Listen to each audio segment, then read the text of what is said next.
નવસારીને plastic મુક્ત બનાવવાના લક્ષ્યની સાથે મહાનગરપાલિકાએ હવે કમર કસી છે. મહાનગરપાલિકાએ શહેરના મુખ્ય ખાણીપીણી બજારો અને વ્યસ્ત વિસ્તારોમાં પ્લાસ્ટિકની બોટલ ડિસ્પોઝલ મશીનો લગાવ્યા છે. નાની શરૂઆત કરવામાં આવી છે. આ અભિયાન અંતર્ગત જે વિસ્તારોમાં લોકોની અવરજવર વધુ હોય અને ખાણીપીણીની લારીઓ, ફૂડ સ્ટોલ્સ તથા રેસ્ટોરન્ટ વધારે હોય છે ત્યાં મશીનો મૂકવામાં આવ્યા છે. પાલિકાનો મુખ્ય ઉદ્દેશ્ય રસ્તા પર અને જાહેર સ્થળોએ ફેંકાતી પ્લાસ્ટિકની બોટલનો યોગ્ય નિકાલ કરવાનો અને તેનું રીસાયકલિંગ કરી પર્યાવરણને સુરક્ષિત રાખવાનો છે. નવસારીના સ્થાનિક નાગરિકો આ પહેલને આવકારી રહ્યા છે.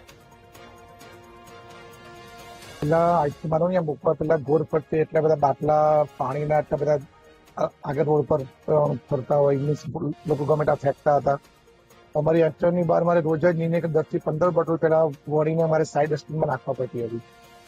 આ મશીન મૂકવા પછી અંદર લોકો નાખતા બી છે ને કચરો બી બહાર નથી થતો અને એ નાખવાથી આપણા પર્યાવરણમાં બી એ પ્લાસ્ટિકને બહાર જે ફરતી હોય તે પણ અસરથી બંધ થયું, કચરો બી ઓછો થાય ને આજે નવસારી મહાનગરપાલિકાએ જે આજે મશીન મૂક્યું છે તો મને એક જ વાર ખાલી કે આ એક મશીન મૂકવાનું છે ને કે મેં કીધું કે નહીં મારા બાનામાં મૂકી દો. એટલે મને બી એવું આ એક કામ એવું લાગ્યું કે ખરેખર મહાનગરપાલિકાએ સારો વિચાર કરીને મૂક્યું.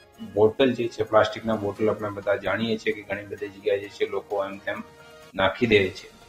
આનો પણ જે છે અમે રિસાયકલિંગ મશીન લગાવ્યું છે કે જે ક્રશ કરીને રિસાયકલ કરી શકે છે, જેનાથી જે છે કે શહેરમાં એક સ્વચ્છતા જે રહે.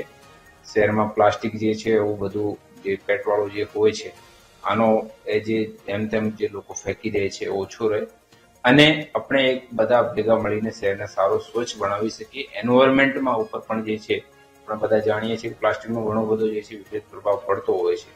આને પણ રોકી શકીએ છીએ. એ બધા મુદ્દા ધ્યાનમાં રાખીને અમે અત્યારે એ પણ ચાલુ કર્યું છે.